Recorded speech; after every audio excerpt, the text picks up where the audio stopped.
人昨昏有一只伫云林外海讨海船只发生2个船员无细时跋落海死亡，一个是中国渔工，一个是印尼渔工，也人死亡的原因嘛正在调查。嘉义保地港东山码头电火光影下，海巡加警察、消防人员拢已经伫咧岸边传好势，等渔船瓦港。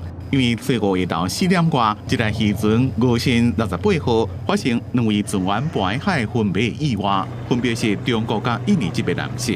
渔船上有2名船员在海上作业顺落。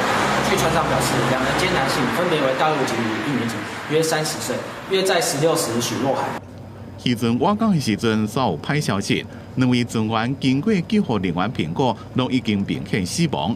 代志发生迄当阵，渔船正伫咧云林3条轮海域外海作业，敢若是风险伤大，2位船员无顺利跋海。虽然船顶的人随着甲人救起来，不过真不幸，这2位船员也是救袂大。渔船靠岸时，评估2名船员已明显死亡，后续交由海巡人员及远警处理。这代志，这台渔船是台湾籍，到底代志是安怎发生的？警方即马要问船顶所有人的讲法，进一步调查，查清楚代志发生的经过。公司新闻采访报道。